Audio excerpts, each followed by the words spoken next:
नमस्कार भी सभी को। सभी बच्चे जय माँ सरस्वती का नाम ले ली।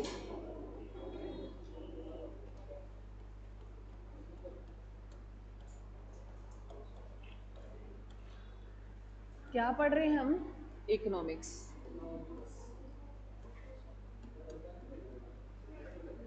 इकोनॉमिक्स में हमारा जो टॉपिक रहेगा मेरे बच्चों, कल जो हमने शुरू किया था टॉपिक है, कौन सा किया था? पंचवर्षीय योजना, आर्थिक नियोजन। आर्थिक नियोजन। इसमें जो कल हमने बताया भी आर्थिक नियोजन जो ये है कैसे निकल के आया भी, क्या हमें एक देश हमारा आजाद होने के बाद हमने कौन से शुरू किया था? 5 ईयर प्लान किया था। क्या किया था मेरे बच्चों? 5 ईयर प्लान। इस 5 ईयर प्लान को बातें नहीं दी। आर्थिक नियोजन में आप जो हम पढ़ेंगे 5 ईयर प्लान, जो मोस्ट इंपोर्टेंट है, एग्जाम में पूछी ही जाती है। 100% यहाँ से क्वेश्चन आता है एग्जाम, चाहे आप HSC का ले लो, UPSC तक ले लो, पंचवर्षीय योजना से क्वेश्चन आता ही आता है। वो कैसे पूछे? पंचवर्षीय योजना में कई बार इनका वे पूछ लेता है किस किस वर्ष में पंचवर्षीय योजना आई थी। कई बार पूछ लेता है भी इसमें लक्ष्य दर क्या रही थी और हमारी जो वृद्धि दर क्या रही थी। तो हमने आर्थिक नियोजन जो कल शुरू किया था, भी आर्थिक नियोजन क्या था? ये था मेरे बच्चों भी एक देश चलाने के लिए हमने पूर्व निर्देश, हमने जो जैसे उद्देश्य होते हैं हमारे और उस तक पहुंचने के लिए जो प्लान बनाना होता है वो इसमें बताता है भी एक अर्थव्यवस्था चलाने के लिए क्या क्या किस किस पे हमें सबसे ज़्यादा फोकस करना चाहिए और काम करना चाहिए। और उसमें जो है आर्थिक नियोजन से इसके उद्देश्य क्या थे? रोजगार में वृद्धि, आर्थिक समृद्धि और जो सामाजिक और आर्थिक असमानताओं में कमी करना। क्लियर है मेरे बच्चों? उसके बाद जो हमने कल एक पंचवर्षीय योजना, जो कितनी पंचवर्षीय योजना आई है मेरे बच्चों, और इनको पंचवर्षीय योजना को लागू कौन करता है मेरे बच्चों? कौन करता है? योजना आयोग। कौन करता है मेरे बच्चों? योजना आयोग। एग्जाम में बहुत बार क्वेश्चन आया है भी योजना आयोग जो है इसकी स्थापना कब की गई थी? योजना आयोग की स्थापना कब की गई थी? 15 मार्च 1950 को की गई थी मेरे बच्चों। अब इस योजना आयोग ने इसको समाप्त कब कर दिया गया? पंचवर्षीय योजना आयोग को 15 अगस्त 2014 को इसको क्या कर दिया गया था? समाप्त कर दिया गया था। क्योंकि उस दिन जो है ये लाल किले पर राष्ट्रीय ध्वज जो फहरा रहे थे प्रधानमंत्री नरेंद्र मोदी, तो उन्होंने घोषणा की भी हम योजना आयोग को खत्म करने जा रहे हैं, उसकी जगह कुछ जल्द ही तुम्हें देखने को मिलेगा। और उन्होंने फिर बाद में घोषणा की भी 1 जनवरी 2015 को क्या आ गया था? योजना आयोग की जगह नीति आयोग आ गया था। ये एग्जाम में क्वेश्चन आता है। तो कल हमने फर्स्ट पंचवर्षीय योजना कर ली थी। जो फर्स्ट पंचवर्षीय योजना थी मेरे बच्चों वो क्या थी? फर्स्ट पंचवर्षीय योजना में, पंचवर्षीय योजना की अगर बात करें, इसका पूछता है इसका टाइम पीरियड क्या रहा था फर्स्ट पंचवर्षीय योजना का? तो क्या रहा था मेरे बच्चों? हाँ जी, 1 अप्रैल 1951 से लेके और 31 मार्च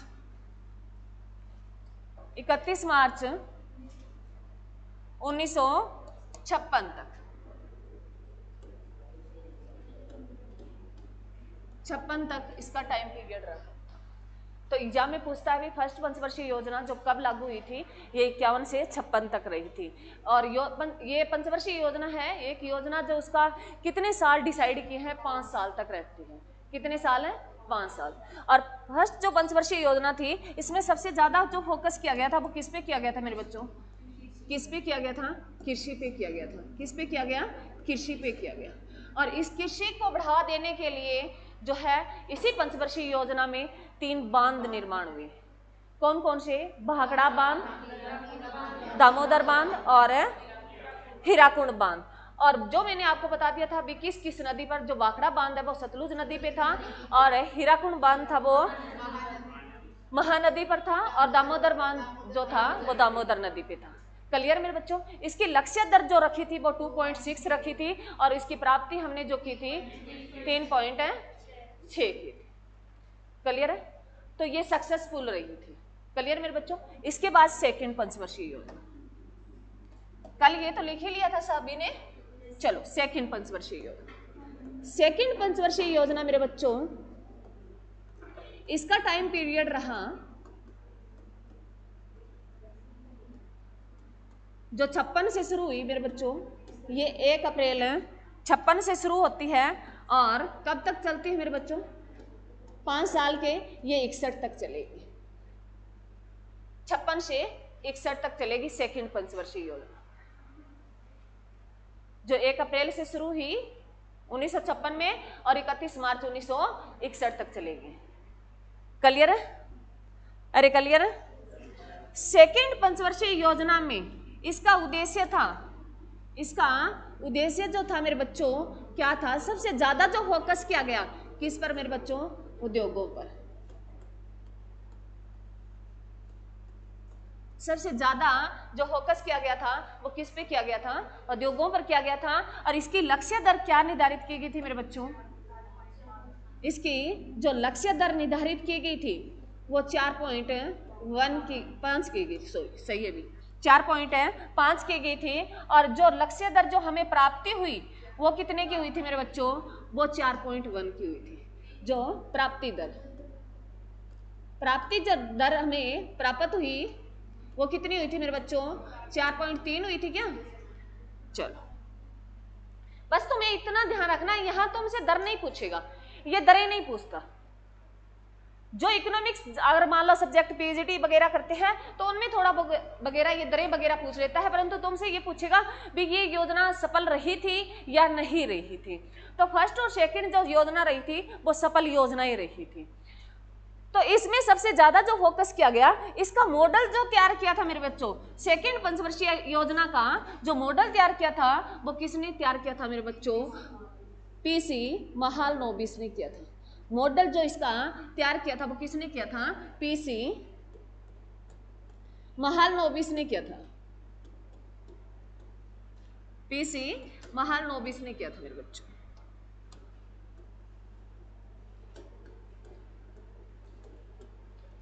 ये वही पीसी महालनोबिस है जिनको पंचवर्ष योजना आयोग का अध्यक्ष बनाया गया था।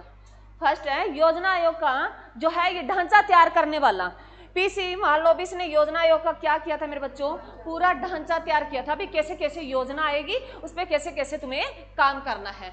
वही पीसी महालनोबिस है जिन्होंने सेकंड पंचवर्षीय योजना का पूरा प्रारूप तैयार किया था, मॉडल तैयार किया था।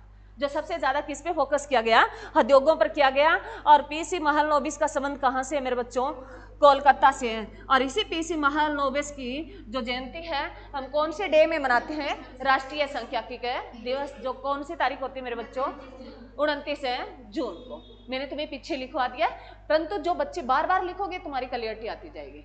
29 जून को हम कौन से क्या बनाते हैं, राष्ट्रीय सांख्यिकी दिवस बनाते हैं। और जो सांख्यिकी का अगर हेडक्वार्टर पूछे तो कहाँ पड़ता है मेरे बच्चों, कोलकाता में पड़ता है। कहाँ पड़ता है, कोलकाता में पड़ता है मेरे बच्चों। इसी दौरान इसी सेकंड पंचवर्षीय योजना में 3 जो इस्पात संयंत्र स्थापित किए गए। जो सबसे बड़े जो है इसमें पूछता है भी इस्पात संयंत्र किस पंचवर्षीय योजना में स्थापित किए गए थे, तो सेकंड पंचवर्षीय योजना में इस्पात संयंत्र स्थापित किए गए थे। इस्पात संयंत्र, ये इस्पात संयंत्र स्थापित किए गए थे किस पंचवर्षीय योजना में, सेकंड में। और परंतु कितने किए गए थे, 3 किए गए थे मेरे बच्चों। फर्स्ट लिखो भिलाई का है, भिलाई है। ये भिलाई जो मेरे बच्चों पड़ता है ये कहाँ पड़ता है, ये छत्तीसगढ़ में पड़ता है। कहाँ पड़ता है मेरे बच्चों, छत्तीसगढ़ में पड़ता है। कहाँ पड़ता है, छत्तीसगढ़ में पड़ता है। और ये किस देश की सहायता से लगाया गया, किस देश की, यूएसएसआर। किसकी सहायता से, यूएसएसआर। ब्रैकेट में रूस लिख लेना मेरे बच्चों, ब्रैकेट में रूस लिख लेना, क्योंकि कई बार वो रूस ना देके यूएसएसआर दे देता है, तो ब्रैकेट में रूस लिख लेना, क्योंकि रूस भी यूएसएसआर का हिस्सा है ना। पूरा सोवियत संघ जो है, सोवियत जो संघ है उसका हिस्सा है कौन है, रूस। उसके बाद जो सेकंड जो मेरे बच्चों शुरू किया गया था, दुर्गापुर। कौन सा मेरे बच्चों, दुर्गापुर। दुर्गापुर वाला इस्पात संयंत्र जो है कहाँ है मेरे बच्चों, ये वेस्ट बंगाल में है। कहाँ है? वेस्ट बंगाल में है, पश्चिम बंगाल में है। कहाँ है? पश्चिम बंगाल में है। और अगर बात करें भी ये किस देश की सहायता से, दुर्गा जो महारानी का रूप लेती है, तो कहाँ की? ब्रिटेन की महारानी होती थी ना, अरे विक्टोरिया, कहाँ की रानी होती थी? ब्रिटेन की होती थी। तो दुर्गापुर जो है वेस्ट बंगाल वाला किस देश की सहायता से लगा? ब्रिटेन की सहायता से या यूके की सहायता से। ब्रैकेट में ब्रिटेन लिख लेना मेरे बच्चों, ब्रिटेन। क्लियर है? अरे क्लियर है? उसके बाद तीसरा मेरे बच्चों, तीसरा लगा था राउरकेला। राउरकेला जो इस्पात से अंतर लगा था मेरे बच्चों, ये कहाँ लगा? ओडिशा में लगा था, ओडिशा में। ओडिशा में लगा था। और किस देश की सहायता से लगा था? जर्मनी की सहायता से लगा था।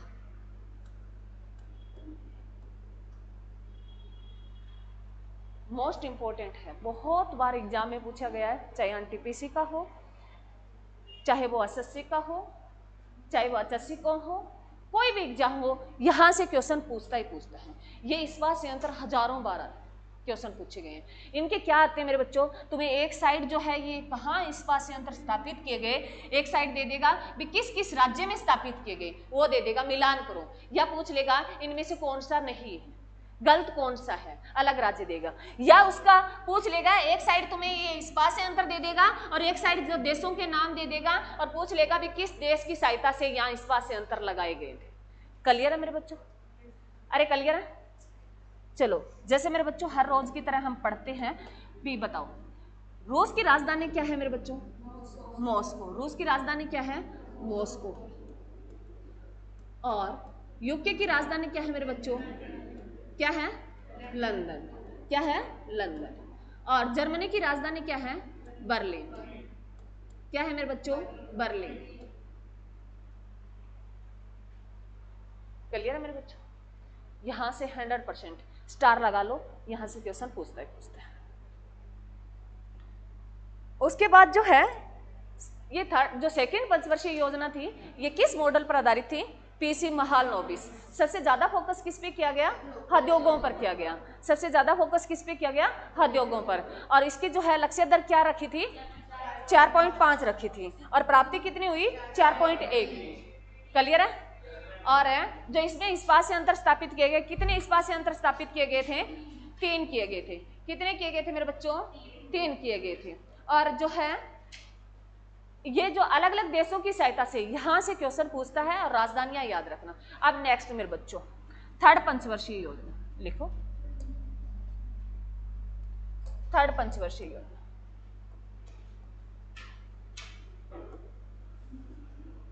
थर्ड है पंचवर्षीय योजना।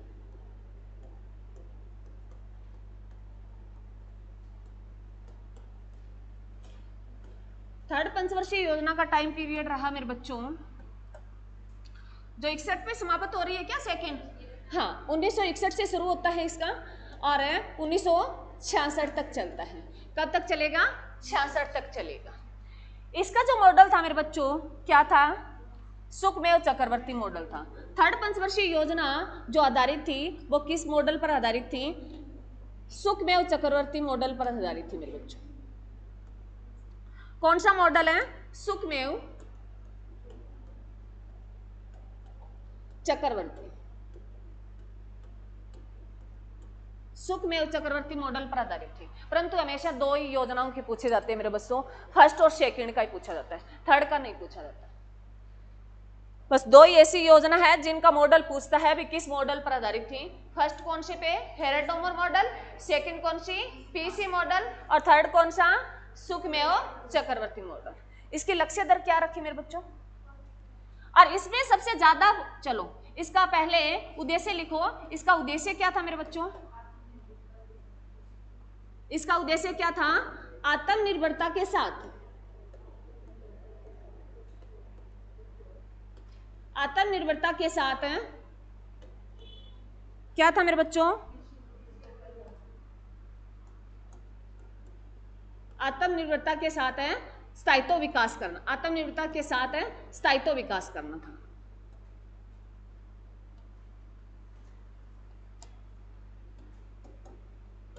स्थायित्व विकास करना, एक ही बात है मेरे बच्चों, कृषि और जो है उद्योगों दोनों पर फोकस किया गया। वहां पहले में अगर पूछे कृषि पर, सेकंड में पूछे उद्योगों पर, और थर्ड में पूछे दोनों पर सबसे ज्यादा फोकस किया गया।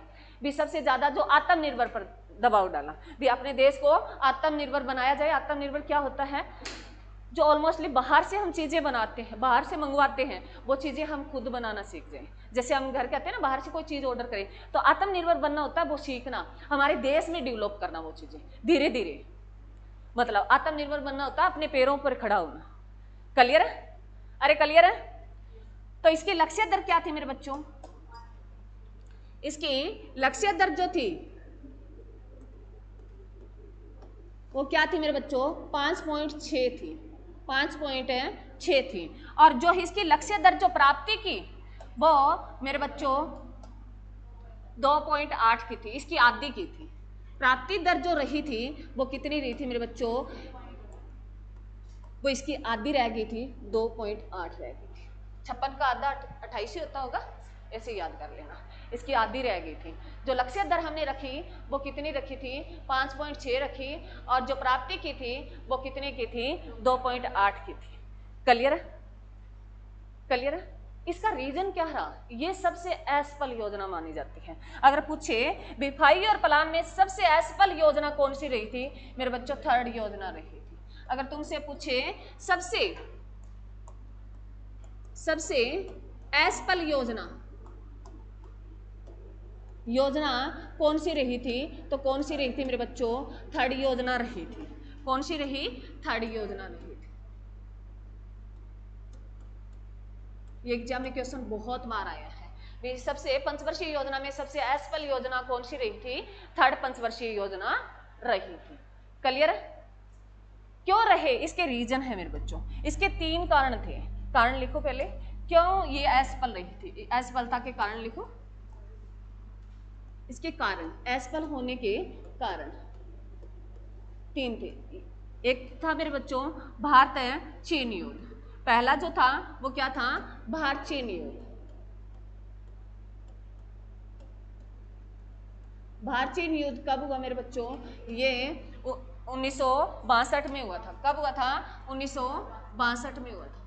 उसके बाद सेकेंड रीजन था मेरे बच्चों भारत पाक युद्ध था। सेकेंड रीजन क्या था? भारत पाक युद्ध। पाकिस्तान के साथ युद्ध हुआ। वो कब हुआ मेरे बच्चों? 1965 में हुआ। कब हुआ? 1965 में हुआ था। तीसरा रीजन था मेरे बच्चों वो अकाल पड़ जाना। तीसरा रीजन क्या था? अकाल पड़ जाना मेरे बच्चों, सूखा पड़ जाना।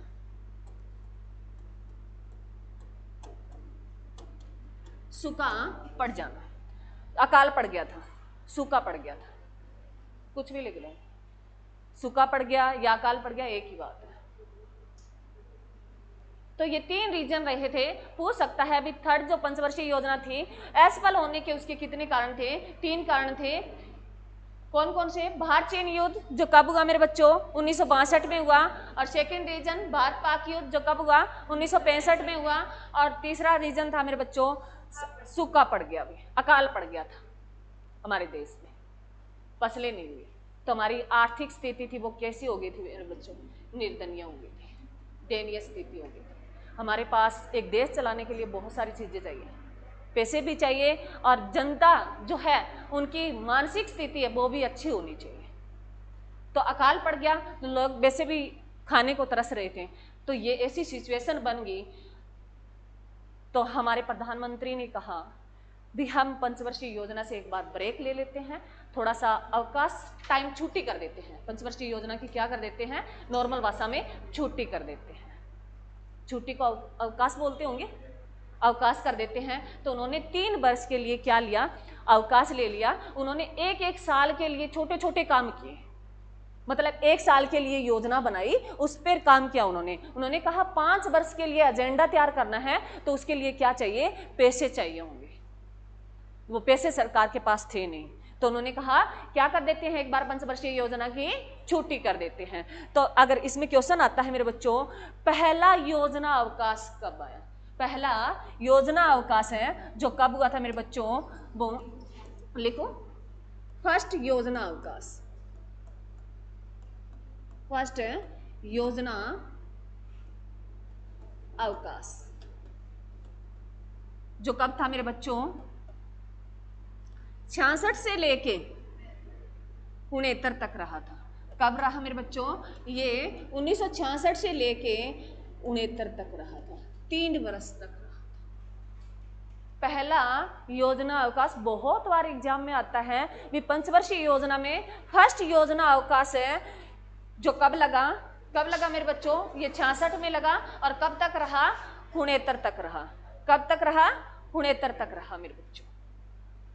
क्लियर है भाई, अरे क्लियर है। उसके बाद जो है मेरे बच्चों भी ये जो है फर्स्ट, आपके एग्जाम में क्वेश्चन आता है भी फर्स्ट योजना अवकाश का टाइम पीरियड क्या है मेरे बच्चों, 66 से 69 है। क्या है, 66 से 69 है। परंतु हमारे यहाँ इन्हीं वर्ष के दौरान हमारे देश में कुछ क्रांति हुई थी। क्या हुई थी, क्रांति हुई थी। एक तो मेरे बच्चों क्रांति, हम हरित क्रांति पढ़ते हैं। क्या हुई थी, हरित क्रांति। किससे रिलेटिव थी हरित क्रांति, हरित क्रांति जो खाद्य उत्पादन से थी मेरे बच्चों, किससे संबंधित थी, खाद्य उत्पादन से थी। और ये खाद्य उत्पादन अगर पूछे तुमसे भी किसमें सबसे ज्यादा जो है वृद्धि देखने को मिली थी खाद्य उत्पादन में, तो गेहूं और चावल में। बातें नहीं भी, अरे क्या डिस्कस हो रही है यहाँ, चाय पीने थोड़ी बैठे हैं जो डिस्कस कर रहे हैं, पढ़ रहे हैं। चलो, हरित क्रांति मेरे बच्चों किससे संबंधित थी, खाद्य उत्पादन से थी। और ये जो है किस किस में देखने को मिली मेरे बच्चों, गेहूं और चावल में मिली। पहला ऑप्शन अगर चुनना है भी, हरित क्रांति किस में देखने को मिली थी, गेहूं में मिली थी। गेहूं ऑप्शन में नहीं है, फिर चावल पे जाना है मेरे बच्चों। क्लियर है यहाँ तक। तो हरित क्रांति जो भारत में देने वाला व्यक्ति कौन था, हरित क्रांति शब्द जो भारत में किसने दिया मेरे बच्चों, वेरी गुड। भारत में हरित क्रांति के जनक किसे माना जाता है, लिख लो, पूरी लाइन लिख लो। भारत में हरित क्रांति के जनक किसे माना जाता है मेरे बच्चों, एमएस स्वामीनाथन।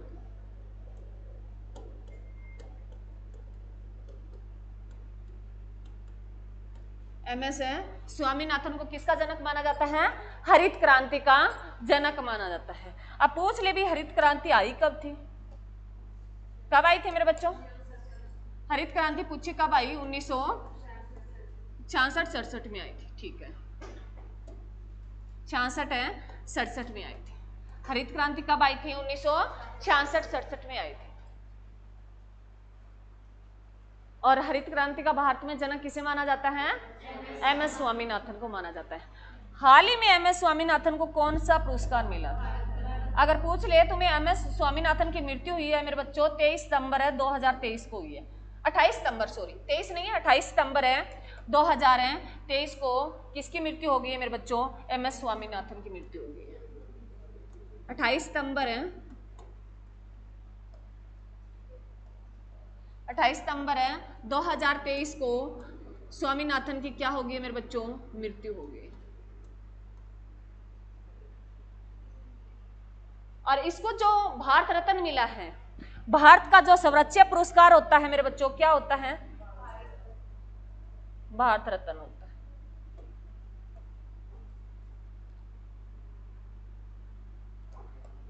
भारत रत्न मेरे बच्चों,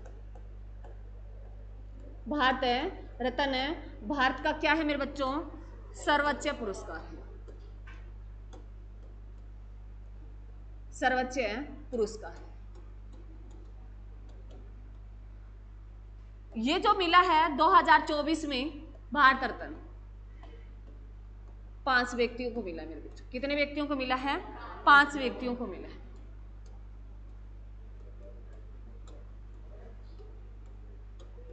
पांच व्यक्तियों को 2024 में भारत रत्न दिया गया था। उनमें से उन 5 व्यक्तियों में से एक कौन था? MS स्वामीनाथन था। कौन था? MS स्वामीनाथन थे। 3 तो हमारे जो क्या थे मेरे बच्चों? 2 प्रधानमंत्री थे। अरे बातें नहीं है, बातें क्यों कर रहे हो तुम? MS स्वामीनाथन थे और सेकंड नंबर जो था चौधरी चरण सिंह, जो हमारा पूर्व प्रधानमंत्री रहा चौधरी चरण सिंह, जिन्होंने लोकसभा का एक बार भी सामना नहीं किया था। तीसरा जो व्यक्ति था PV नरसिम्हा राव,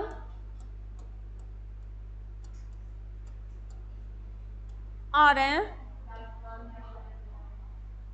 चौथा व्यक्ति जो था मेरे बच्चों लाल कृष्ण आडवाणी थे। लाल कृष्ण आडवाणी थे। और फोर्थ जो व्यक्ति था, फिफ्थ जो था कर्पूरी ठाकरे, ये बिहार का पूर्व CM था। कर्पूरी ठाकरे क्या था? बिहार का पूर्व CM था।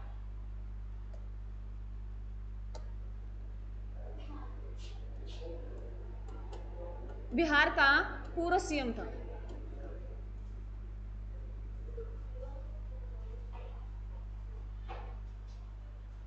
क्या था ये? बिहार का पूर्व CM था।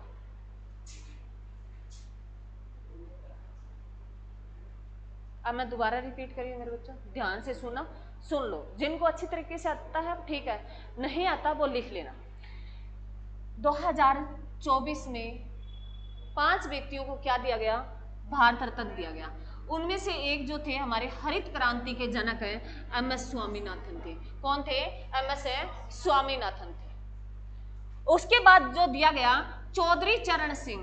चौधरी चरण सिंह जिसे क्या बोला जाता है? किसानों का मसीहा बोला जाता है। और इसी चौधरी चरण सिंह की जयंती क्या है?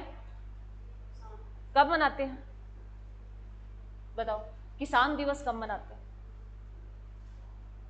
इसी की जयंती को मनाते हैं। चौधरी चरण सिंह की जयंती को हम किस डे के रूप में मनाते हैं? किसान दिवस के रूप में मनाते हैं।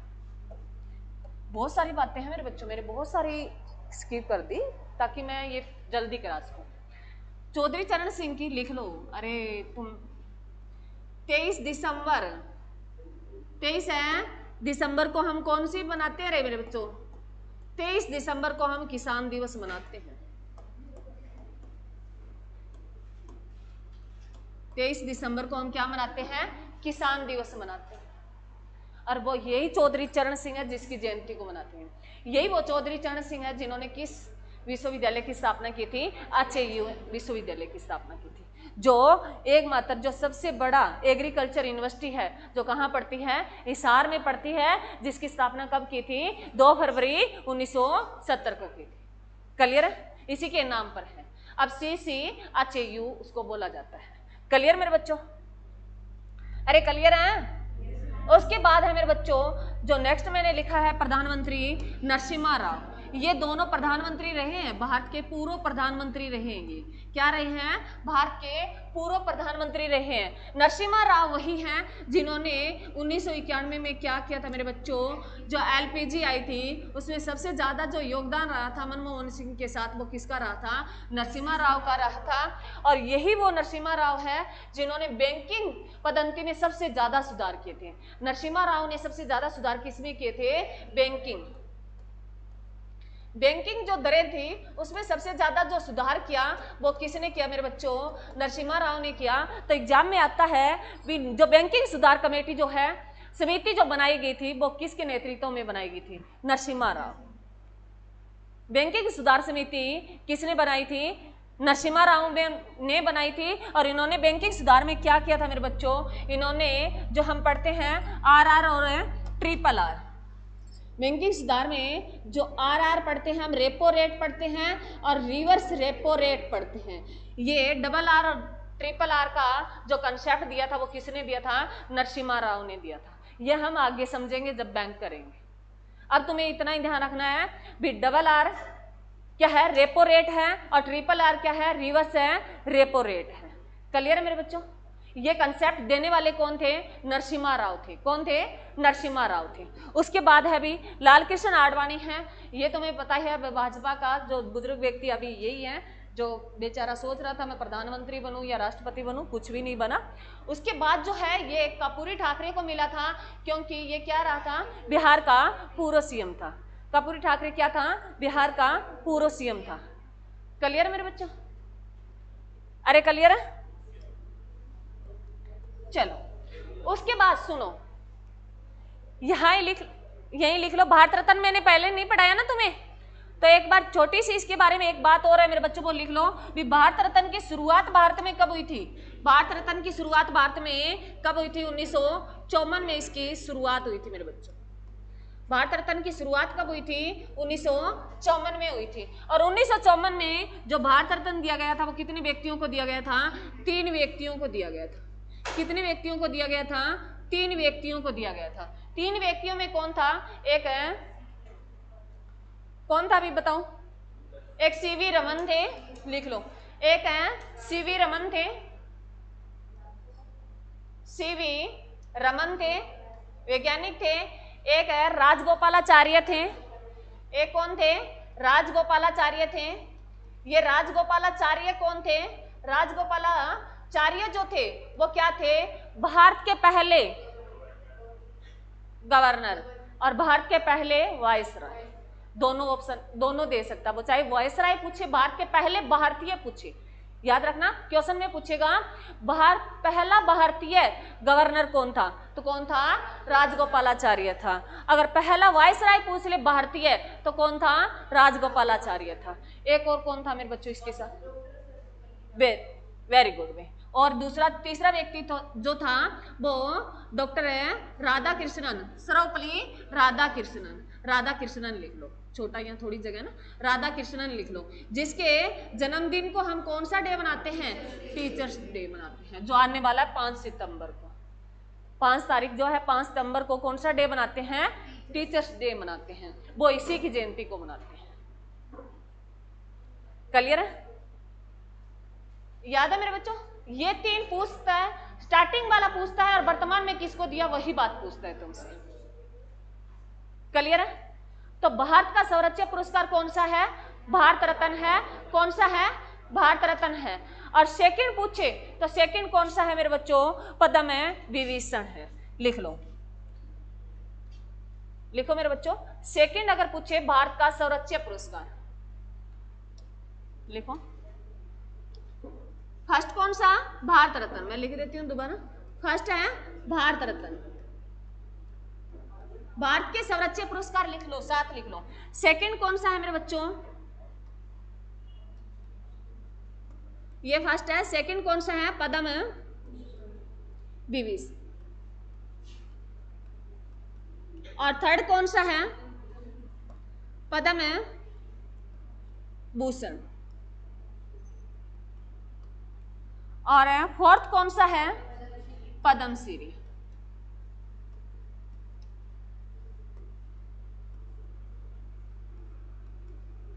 ये एग्जाम में बहुत बार आता है किन किन को क्या क्या मिला, भारत का पहला कौन सा है, सेकंड कौन सा है, कई बार इनकी सीक्वेंस आ जाती है भी सही है या गलत है। तो पहला कौन सा है मेरे बच्चों? ये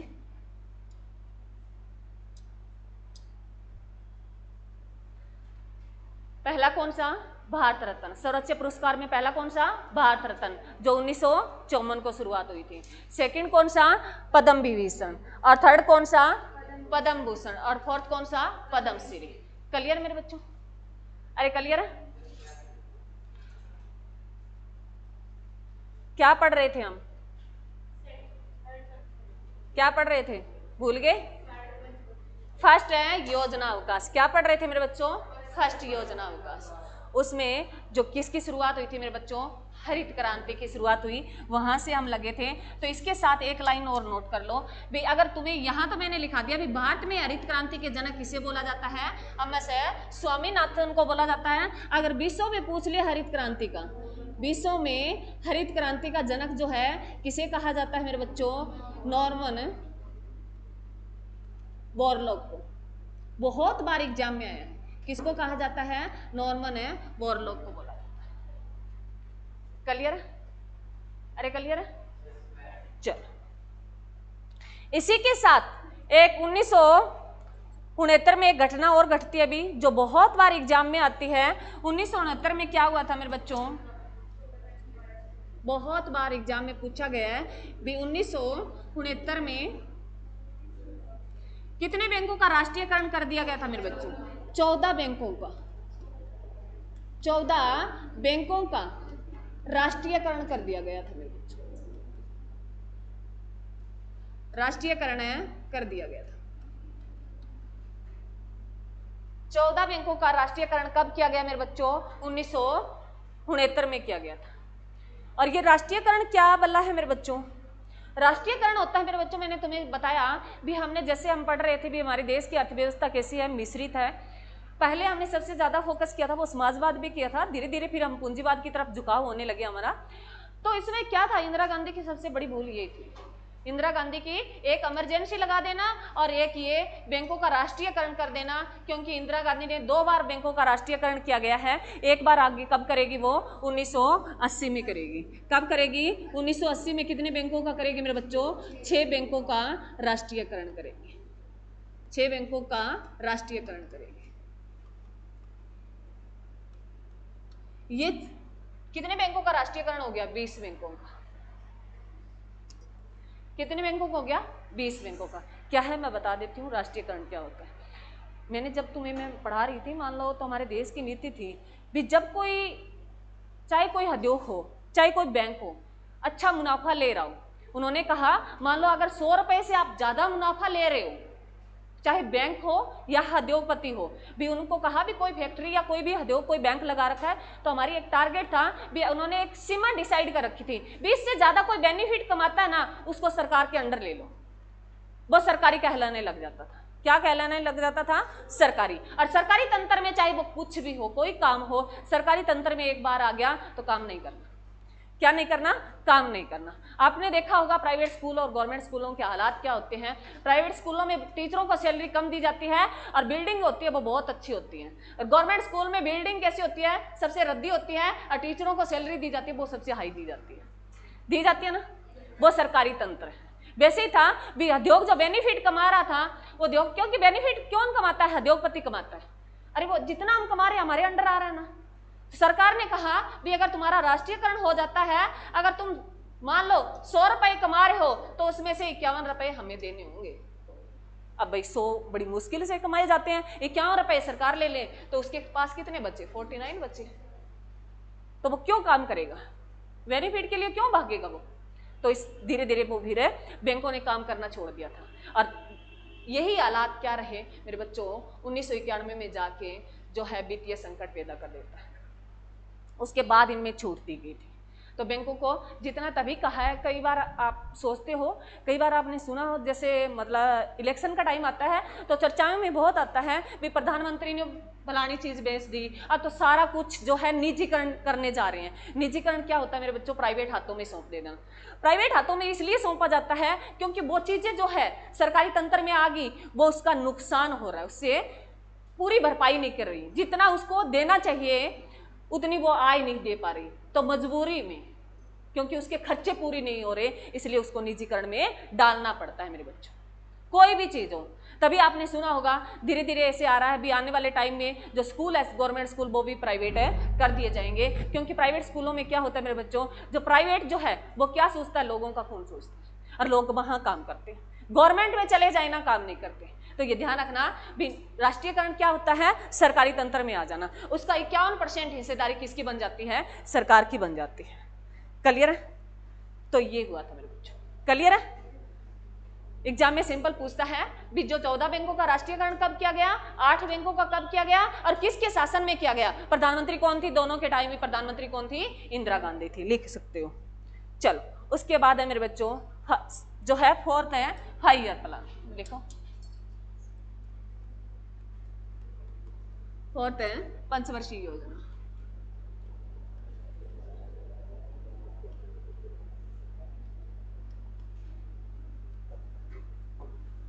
फोर्थ है पंचवर्षीय योजना में। ये 1969 से लेके ये कब तक चलेगी मेरे बच्चों? 1974 तक चलेगी। कब तक चलेगी? 69 से ये 74 तक चलेगी।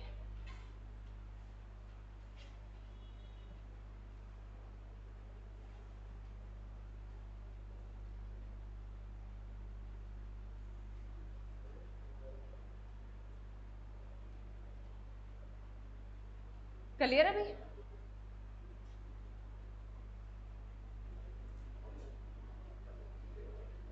अरे क्लियर है? चौथी पंचवर्षीय योजना का टाइम पीरियड क्या रहेगा? 1969 से लेके ये 74 तक चलेगी। और मेरे बच्चों ये जो मॉडल था, ये कौन सा मॉडल था मेरे बच्चों? डीपी मॉडल था।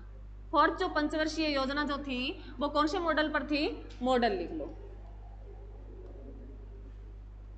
डीपी मॉडल था। डीपी मॉडल था। और इसकी लक्ष्य दर क्या रखी थी मेरे बच्चों? लक्ष्य दर क्या रखी थी बताओ? 5.7 रखी थी। और प्राप्ति कितनी हुई थी? प्राप्ति दर की बात करें तो कितनी हुई थी मेरे बच्चों? 3.3 हुई थी। कितनी हुई थी? 3.3 हुई थी। बस तुम्हें यहां जो है फर्स्ट 3 जो हायर प्लान है वो 3 जो स्टार्टिंग के मैंने 3 करवाए, उसके बाद योजना अवकाश कराई, उसमें जितनी भी तुम्हें बातें बताई वो सारी की सारी एग्जाम में पूछी गई है। यहाँ फोर्थ के बाद ये क्या पूछेगा? बस सिर्फ चौथी पंचवर्षीय योजना, इसमें फायदा या हुआ या नुकसान हुआ, ये मान लो किस सन में आई, इतना पूछेगा। परंतु 3 स्टार्टिंग वाली योजना है जिसमें जितनी भी बातें बताई योजना अवकाश तक मैंने हर एक पॉइंट लिखा है, वो कहीं ना कहीं किसी ना किसी एग्जाम में पूछे गए क्वेश्चन है। क्लियर है? यहां तक तुम्हें इसमें ज्यादा इतना कुछ नहीं करना। यहां तुम आगे अब जो है सन वगैरह याद रखने हैं भी किस सन में कौन सी योजना आई थी। तो इसमें सबसे ज्यादा उद्देश्य क्या रहा था? फोर्थ है पंचवर्षीय योजना का उद्देश्य क्या रहा था मेरे बच्चों? इसका उद्देश्य जो रहा था स्थिरता के साथ है आर्थिक विकास। मेरे बच्चों क्या रहा था? स्थिरता के साथ है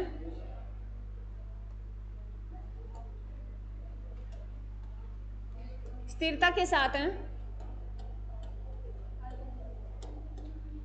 के साथ आर्थिक विकास।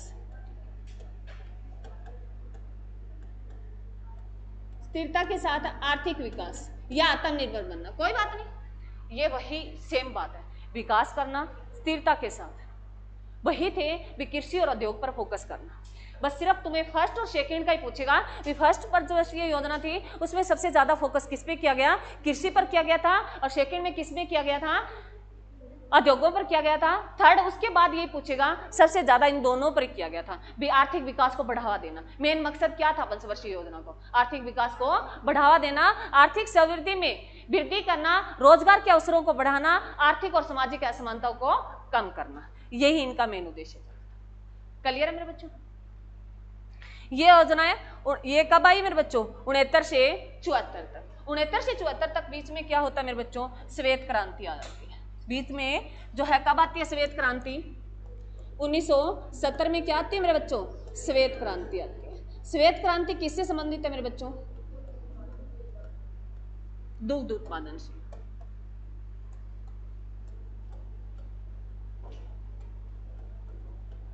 और श्वेत क्रांति के जनक किसे माना जाता है मेरे बच्चों? अगर तुमसे पूछ ले भी श्वेत क्रांति के जनक है किसे कहा जाता है, तो वर्गीज कुरियन मेरे बच्चों, वर्गीज कुरियन को कहा जाता है। वर्गीज कुरियन को क्या कहा जाता है? श्वेत क्रांति के जनक कहा जाता है। इसी वर्गीज कुरियन ने 1970 में क्या चलाया था मेरे बच्चों? ऑपरेशन फ्लड चलाया था। क्या चलाया था? Operation flood.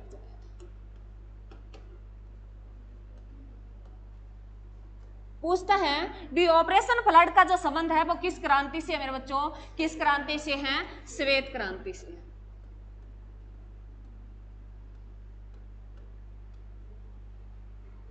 ऑपरेशन फ्लड का संबंध है किस क्रांति से है? श्वेत क्रांति से। और किसने दिया ऑपरेशन फ्लड? वर्गीज कुरियन। अब एक मैंने कल तुम्हें बताया था ऑपरेशन संस्कार किसने चलाया? राजस्थान ने। कौन सी वर्ष के बच्चों को सुधारने के लिए? 18 से 24 वर्ष के। क्लियर मेरे बच्चों?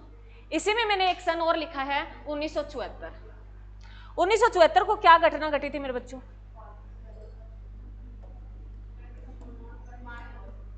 उन्नीस में क्या हुआ था? फर्स्ट है परमाणु परीक्षण। फर्स्ट है परमाणु परीक्षण हुआ था। पूछता है एग्जाम में भी फर्स्ट परमाणु परीक्षण हुआ था उस टाइम प्रधानमंत्री कौन थी? तो फर्स्ट परमाणु परीक्षण हुआ था उस टाइम में प्रधानमंत्री कौन थी? हमारी इंदिरा गांधी थी।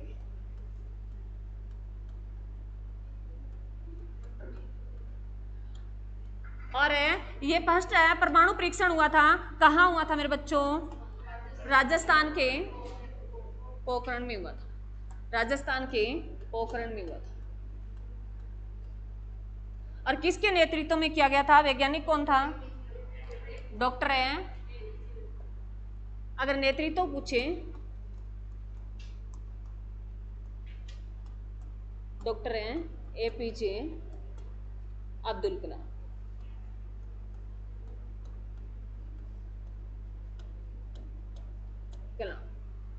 किसके नेतृत्व में हुआ था मेरे बच्चों? Doctor APJ Abdul Kalam. Clear मेरे बच्चों? अब जो फर्स्ट आगे मेरे बच्चों इसी के साथ लिख लो, सेकंड लिख लो, क्योंकि आगे जब आएंगे हम रिपीट कर देंगे। 2 परमाणु परीक्षण हुए हैं मेरे बच्चों। फर्स्ट कब हुआ है? 1974 में हुआ था। और इसको क्या नाम दिया गया था? स्माइल बुद्धा। क्या नाम दिया गया मेरे बच्चों? स्माइलिंग बुद्धा। बुद्धा दिया गया, स्माइलिंग बुद्धा इसको नाम दिया गया था। क्लियर मेरे बच्चों? सेकंड परमाणु परीक्षण लिख लो, इसी के साथ लिख लो। दूसरा परमाणु परीक्षण हुआ मेरे बच्चों वो 1998 में होगा। सेकंड परमाणु परीक्षण, बातें नहीं। सेकंड परमाणु परीक्षण है जो कब होगा मेरे बच्चों? 1998 में होगा।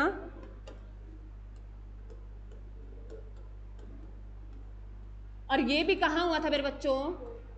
ये भी राजस्थान के पोखरण में हुआ था। कहाँ हुआ था? राजस्थान के पोखरण में हुआ था। जब हमने फर्स्ट परमाणु परीक्षण किया था ना, तब अमेरिका ने हमारे पर क्या लगा दी थी? रोक लगा दी थी। अमेरिका ने कहा भी आप भारत परमाणु परीक्षण नहीं करेगा। भारत परमाणु परीक्षण नहीं करेगा। उस रोक लगाने के बावजूद भी एपीजे अब्दुल कलाम 1998 में किसके पास जाते हैं? उस टाइम हमारे प्रधानमंत्री थे 98 में, कौन थे मेरे बच्चों? अटल बिहारी वाजपेयी थे। 98 में हमारे जो प्रधानमंत्री थे कौन थे मेरे बच्चों? अटल बिहारी वाजपेयी थे। इन्हीं के पास जाते हैं। कौन जाते हैं मेरे बच्चों? एपीजे अब्दुल कलाम जाते हैं। सेकंड भी किसके नेतृत्व में हुआ था? डॉक्टर हैं एपीजे अब्दुल कलाम।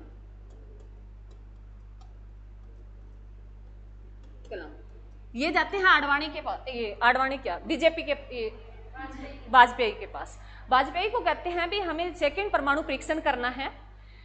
तो वाजपेयी ने कहा भी कोई बात नहीं, करो आप, संभाल मैं लूंगा भी, क्योंकि यूएसए ने रोक लगा दी थी। तो इनके मन में था भी यूएसए कुछ सख्त कोई कानून ना बना दे।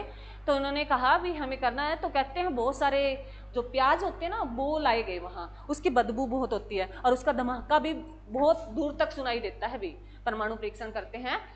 तो उन्होंने कहा भी कोई बात नहीं, स्थिति मैं संभाल लूंगा। छुप के सेकंड परमाणु परीक्षण किया गया था। जो एक देश अटल बिहारी वाजपेयी के बारे में मानते हैं भी सबसे बड़े जो अच्छे प्रधानमंत्री रहे, उनका नेतृत्व के बारे में बोला है भी। रोक टोक लगाने के बाद भी उन्होंने कहा भी देश हमारा, साइंस हमारी, हम टेक्नोलॉजी लेके आ रहे हैं, दूसरे देशों को क्या दिक्कत है, वो भी तो कर रहे हैं ना। तो उन्होंने कहा भी करो आप, मैं सब कुछ संभाल लूंगा। तो उन्होंने दूसरा परमाणु परीक्षण जो किसके नेतृत्व में हुआ था, वो अटल बिहारी, नेतृत्व तो कौन कर रहा था, एपीजे अब्दुल कलाम कर रहा था, परंतु उस टाइम प्रधानमंत्री कौन थे, अटल बिहारी वाजपेयी थे। कब हुआ, 98 में हुआ। क्लियर है। वो रोक, ये रोक मैंने क्यों बताई, क्योंकि ये 74 के बाद रोक लग गई थी, वो अब जनवरी में यूएसए जो हाल ही में चर्चाओं में रहा है, अभी यूएसए, अरे चर्चाओं में चल रहा है, कौन चल रहा है, डोनाल्ड ट्रंप चल रहा है। कौन चल रहा है, डोनाल्ड ट्रंप चल रहा है। यूएसए का जो राष्ट्रपति कौन है मेरे बच्चों, राष्ट्रपति है कौन से नंबर का है, डोनाल्ड ट्रंप, 47वें नंबर का है डोनाल्ड ट्रंप, डोनाल्ड ट्रंप 47वें नंबर का। इन्होंने कहा भी भारत को हम अब जो है जनवरी, डोनाल्ड ट्रंप ने कहा जनवरी 2025 से भारत परमाणु परीक्षण कर सकता है। इन्होंने कहा वो रोक हम हटाते हैं, अब भारत परमाणु परीक्षण कर सकता है, तो वो रोक अब हटाई गई 25 में, 2025 में जनवरी, 20 जनवरी 2025 को डोनाल्ड ट्रंप है क्या लेते हैं, शपथ लेते हैं राष्ट्रपति की। तो उन्होंने घोषणा कर दी थी भी अब जो है भारत पर परमाणु परीक्षण की पाबंदी थी वो हमें लेते हैं, भारत परमाणु परीक्षण कर सकता है। और हाल ही में किसके लिए ये चर्चाओं में रहा है, बताओ किसके लिए रहा है मेरे बच्चों, टैरिफ के लिए। टैरिफ क्या होता है, टैरिफ क्या होता है, टैक्स वगैरह होता है जो हम हमारे में यहाँ लगाते हैं भी टैक्स, जो वस्तुओं पे टैक्स लगता है, कोई भी सामान लेके जा रहे हैं, कोई भी उद्योग लगा रहे हैं, कोई वहाँ सामान जा रहा है तो उसके टैरिफ डिसाइड करता है भी। जैसे तो हमारे प्रधानमंत्री, क्योंकि मुद्दा क्या था मैंने तुम्हें बताया भी हमारी जो अर्थव्यवस्था है भारत की, मेरे बच्चों भारत की जो अर्थव्यवस्था है उसका विकास कितनी गति से बढ़ रहा है, 6.5। इसी को रोकना, इसी को मंद करना। अन्य देशों का टारगेट क्या है, मंद करना। अब जो है हमारे सपोर्ट में आया है, चीन भी आया है, कहने को आया, पता नहीं बात में सच्चाई कितनी है, लोग दिखावे के लिए आगे आ जाते हैं, बाद में जो होता है वो तो अलग ही बात है। चाइना हमारे वैसे कभी साथ ही नहीं दिया, परंतु अब कहते हैं भी साथ दे रहा है। इन्होंने कहा भी जो यूएसए कर रहा है वो गलत कर रहा है। उनका टारगेट क्या है, भी अर्थव्यवस्था को चोट पहुंचाना। प्रधानमंत्री के साथ कुछ डील की गई, प्रधानमंत्री ने उनसे मना कर दिया था। ये चर्चाओं में क्यों चल रहा है, क्योंकि प्रधानमंत्री कहते हैं भी अब वो बाहर देश नहीं रहा, भी हमें कभी जरूरत हुआ करती, हमें अब जरूरत हुआ करती थी। सबसे ज्यादा हमारा देश ने साथ दिया है वो रूस ने दिया है। रूस कभी भी हमारे खिलाफ नहीं गया था, रूस कभी भी हमारे खिलाफ नहीं गया था। रूस भी चाहता है हमें वीटो पावर मिले, परंतु चीन और जो है यूक्रेन जिसका हम साथ दे रहे थे, यूक्रेन जिसके बारे में मतलब हमने रूस को ये भी नहीं कहा भी आप मान लो आप युद्ध रोक दो, क्यों नहीं कहा, क्योंकि हमें पता है स्थिति क्या थी। और यूएसए क्या चाहता है, यूएसए का एक टारगेट है मेरे बच्चों, एक संगठन है नाटो। क्या संगठन है मेरे बच्चों, नाटो। ये नाटो में जो कोई देश शामिल हो जाता है तो वो देश मेरा माना जाएगा। तो यूक्रेन किसमें जो है नाटो में जाना चाहता था, रूस कहता भी नहीं जा।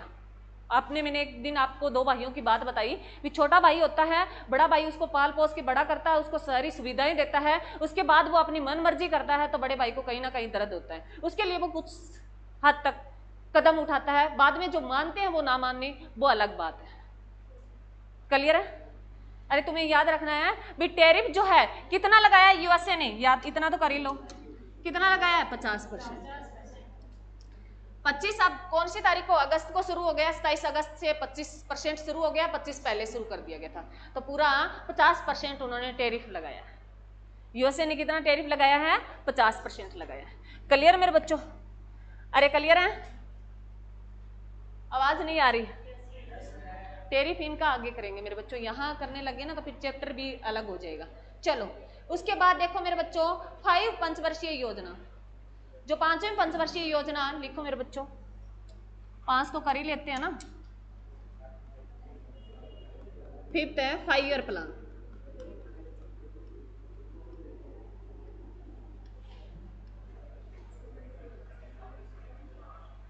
फिफ्थ है 5 ईयर प्लान, जो कब होता है मेरे बच्चों, 74 पे समाप्त हो रहा है क्या वो, याद रखना भी, पीछे वाला याद रखा करो। 1974 पे समाप्त हो रहा है, तो 1 अप्रैल 1974 से जो 5वीं पंचवर्षीय योजना शुरू हो जाएगी और ये कब तक चलेगी मेरे बच्चों, 79 तक चलेगी। परंतु ध्यान रखना, ध्यान से सुनना भी, अब जो बातें करा रही हूँ, परंतु ये चलेगी कितना मेरे बच्चों, 1978 तक चलेगी। कितनी चलेगी, 78 तक चलेगी।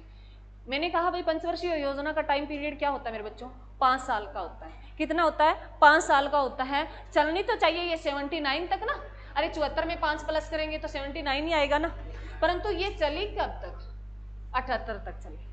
उसका रीजन था, वो कहानी सुन लो पहले। इसका रीजन था मेरे बच्चों जो है 78 में यहाँ जो प्रधानमंत्री थी कौन थी, प्रधानमंत्री भी 74 में कौन थी, इंदिरा गांधी थी।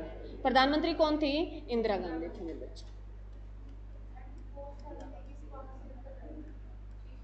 क्या, चलो चलो, अरे मैं बता दूं, कोई बात नहीं, बता दूं। सुनो मेरे बच्चों, एक लाइन रह गई थी, कोई बात नहीं, वो बाद में कर लेंगे। सुनो, 5वीं जो पंचवर्षीय योजना थी वो कब है मेरे बच्चों, 74 से 79 तक चलनी चाहिए। ये इंदिरा गांधी ने डिसाइड कर दिया था। प्रधानमंत्री कौन थी 74 में, इंदिरा गांधी थी। उन्होंने एजेंडा तैयार कर दिया, सिग्नेचर कर दिए भी ये योजना 69 तक चलेगी, 79 तक चलेगी, 69 तक नहीं, 79 तक है चलेगी। परंतु बीच में क्या होता है मेरे बच्चों, सरकार बदल जाती है। कब, 1978 में। 78 में सरकार है बदल जाती है। कौन सी सरकार आ जाती है, जनता पार्टी आ जाती है। कौन सी आ जाती है मेरे बच्चों, जनता पार्टी सरकार बन जाती है। प्रधानमंत्री कौन बनता है, मोरारजी देसाई बनता है। प्रधानमंत्री कौन बनते हैं, जनता पार्टी सरकार में प्रधानमंत्री जो बनते हैं वो मोरारजी देसाई बनते हैं, मोरारजी देसाई बनते हैं। यह वही मोरारजी देसाई है जिसका रिकॉर्ड रहा है भी अभी तक सबसे अधिक बार बजट पेश करने वाले कौन थे, मोरारजी देसाई थे। इन्होंने आते ही क्या कहा, 78 में आते ही इन्होंने इंदिरा गांधी वाली जो 5 ईयर प्लान था उसको बीच में रोक दिया और उसको समाप्त कर दिया भी 78 के बाद अब नहीं है, हम हमारा छठा 5 ईयर प्लान लेके आ रहे हैं। तो उन्होंने अपना, मोरारजी देसाई ने छठी पंचवर्षीय योजना का एजेंडा हाथों हाथ बनवाया और उन्होंने लागू कर दिया। तो लिखना नहीं है, पहले सुन लो उसके बाद लिखना मेरे बच्चों। छठी पंचवर्षीय योजना का एजेंडा तैयार करके उन्होंने जो दिया मेरे बच्चों, 1978 से 83 तक दे दिया था। 1983, एक मिनट, 1983 तक, ये 5 साल का उन्होंने अपना एक छठी पंचवर्षीय योजना का जो ड्राफ्ट तैयार करवाया और उसको लागू कर दिया भी हम अपनी तरीके से अब देश को जो विकास करेंगे। तो उसके बाद क्या होता है मेरे बच्चों, 1980 में मोरारजी देसाई की सरकार गिर जाती है। 1980 में क्या होता है मेरे बच्चों, मोरारजी देसाई की क्या गिर जाती है, सरकार गिर जाती है। दोबारा इलेक्शन होते हैं और इंदिरा गांधी 1980 में दोबारा प्रधानमंत्री बन के आती है। कौन आती है, इंदिरा गांधी आती है, इंदिरा गांधी आती है 1980 में।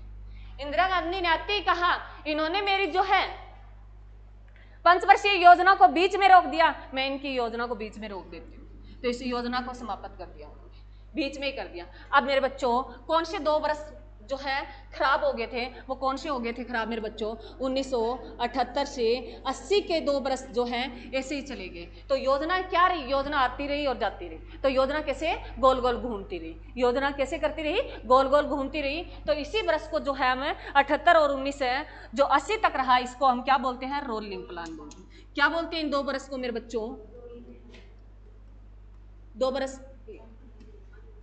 2 वर्ष को क्या कहते हैं, रोलिंग प्लान कहते हैं। रोलिंग है प्लान कहा जाता है। तो पूछता है भी रोलिंग प्लान जो है टाइम पीरियड कब से लेके कब तक रहा था, ये 1978 से 80 तक रहा था। क्यों रहा, रीजन आपको पता चल गया है, सरकारें बदलती रही, इसी वजह से ये 2 साल है घूमते रही। तो जो है इसीलिए ये लिख लिया, चलो उस कोई बात नहीं, ये बाद में लिख लेना, पहले समझ लो। अब देखो मेरे बच्चों, तो जो 5वीं पंचवर्षीय योजना का टाइम पीरियड है जो रहा था मेरे बच्चों, वो क्या रहा था, वो 1974 से 78 तक रहा था। ऐसी पंचवर्षीय योजना जो 4 साल तक चली थी, कौन सी थी मेरे बच्चों, 5वीं थी। तो ये एग्जाम में क्वेश्चन पूछता है भी ऐसी 5 ईयर प्लान जो कौन सा था, कौन सी पंचवर्षीय योजना थी, योजना थी जिसका टाइम पीरियड है कितना रहा था मेरे बच्चों, 4 वर्ष का रहा था। तो एग्जाम में क्वेश्चन आता है, मैंने कहा भी तुमसे ये पूछता है भी कौन सी योजना असफल रही, तो कौन सी रही थी, 3rd रही थी, और कौन सी पंचवर्षीय योजना रही थी जिनका 4 वर्ष तक टाइम पीरियड है रहा था, वो कौन सी थी, 5वीं थी। ये बातें ध्यान रखनी है इसको। क्लियर मेरे बच्चों, क्यों रही वो मैंने रीजन तुम्हें बता दिया। क्लियर है, अरे क्लियर है या नहीं है, दोबारा रिपीट कराने की जरूरत नहीं है ना।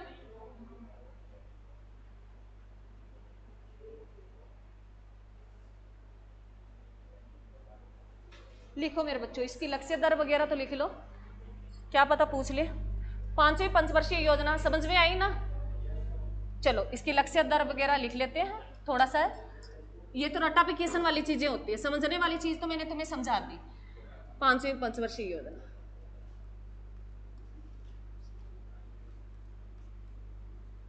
योजना जो लक्ष्य दर क्या थे मेरे बच्चों इसकी, लक्ष्य दर जो थी 4.4 थी। कितनी प्राप्ति हुई हमें, प्राप्ति दर हुई थी मेरे बच्चों 4.8, 8 तक कर लो बस, एक ही डिजिट बहुत है, 4.8 की हुई थी, 4.8 की हुई थी। क्या हुई थी, 4.8 की हुई थी। क्लियर मेरे बच्चों, और इसका उद्देश्य क्या रहा था, हाँ ये सबसे इंपॉर्टेंट है, इसका उद्देश्य क्या रहा था मेरे बच्चों, उद्देश्य जो रहा था वो निर्धनता का अनुमूलन, निर्धनता का अनुमूलन, अनुमूलन। और क्या रहा था, क्या रहा था मेरे बच्चों, और है आत्मनिर्भरता,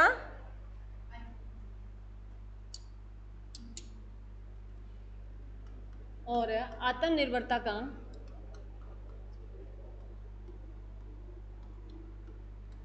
अनुमूलन।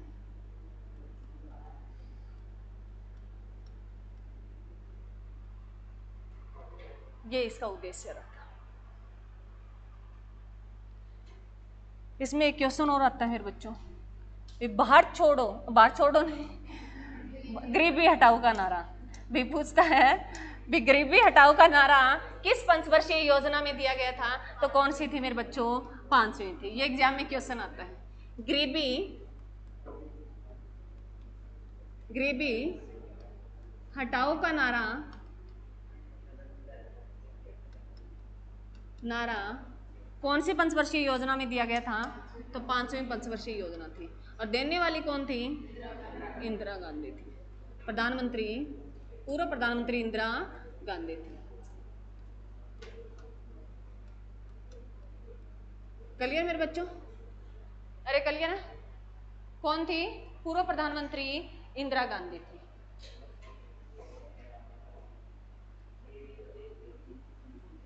और इसी जो है गरीबी निवारण के लिए इसमें पूछता है कि 20 सूत्रीय कार्यक्रम जो है कौन सी पंचवर्षीय योजना में आया था, तो कौन सी में आया था मेरे बच्चों, 5वीं में आया था। लिख लो, लिखो, गरीबी निवारण के लिए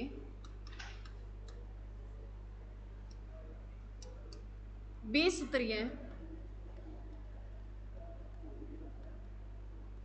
जो कार्यक्रम आया था, अलग अलग योजनाएं मेरे बच्चों, अलग अलग योजनाओं पर काम किया गया, 20 योजनाएं जो थी। ये सिंपल क्वेश्चन पूछता है भी 20 सूत्रीय कार्यक्रम जो है कौन सी पंचवर्षीय योजना में आया था, कौन सी में आया था मेरे बच्चों, 5वीं में आया था।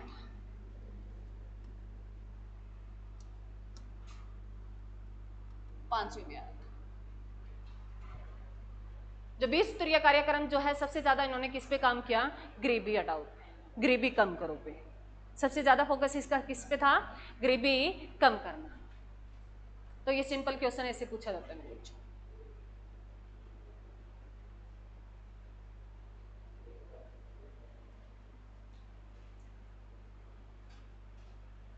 इसी के बीच मेरे बच्चों एक इमरजेंसी लगी थी, कब लगी थी बताओ, 1975 में लगी थी या 77 में लगी थी? 75 से 77 तक है। इमरजेंसी लगाई थी वो इसी पंचवर्षीय योजना के दौरान लगी थी। इमरजेंसी कब लगी थी मेरे बच्चों? जिसको क्या बोलते हैं? राष्ट्रीय आपातकाल। क्या लगा था मेरे बच्चों? राष्ट्रीय आपातकाल लगा था। राष्ट्रीय आपातकाल लगा तो और भी था, परंतु ये मोस्ट इंपोर्टेंट है क्योंकि इसको क्या बोला गया? इंदिरा गांधी ने क्या कर दिया? संविधान की हत्या कर दी। ये बोला जाता है ना, ये राष्ट्रीय आपातकाल है जो 1975 से 77 तक रहा था। 75 से 77 तक, जो 1975 से, जो कौन सी तारीख को लगा था? 25 जून से। 25 जून को हम कौन सा डे बनाते हैं? ये मेरे बच्चों जो लगा था 25 जून 1975 से ये सितंबर तक, 21 मार्च है 1977 तक रहा था। कब तक रहा था? 21 मार्च 1977 तक रही थी। इमरजेंसी ये किसके लिए लगाई थी? आंतरिक विद्रोह के बाद। आंतरिक विद्रोह, आंतरिक विद्रोह का नाम बदलकर क्या कर दिया गया मेरे बच्चों? आंतरिक विद्रोह का नाम बदलकर क्या कर दिया गया? सशस्त्र विद्रोह कर दिया गया। इंदिरा गांधी की दूसरी सबसे बड़ी भूल थी वो यही थी। और इसे लिख लेना मेरे बच्चों, 25 जून को कौन सा डे बनाते हैं? संविधान हत्या दिवस। संविधान हत्या दिवस कौन सी तारीख को? 25 जून। क्लियर मेरे बच्चों? इस 25 जून को ही संविधान हत्या दिवस क्यों मनाया जाता है? क्योंकि मैंने तुम्हें बता दिया है, आंतरिक विद्रोह के कारण इन्होंने कहा भी हमारे देश में अशांति जो है, और किसके राष्ट्रीय आपातकाल लगाता कौन है मेरे बच्चों? राष्ट्रीय आपातकाल कौन लगाता है? राष्ट्रपति लगाता है। देश का प्रेसिडेंट लगाता है, राष्ट्रपति लगाता है, प्रेसिडेंट लगाता है। और इंदिरा गांधी उस टाइम प्रधानमंत्री थी, और जो राष्ट्रपति कौन थे बताओ? कौन थे? कौन थे मेरे बच्चों?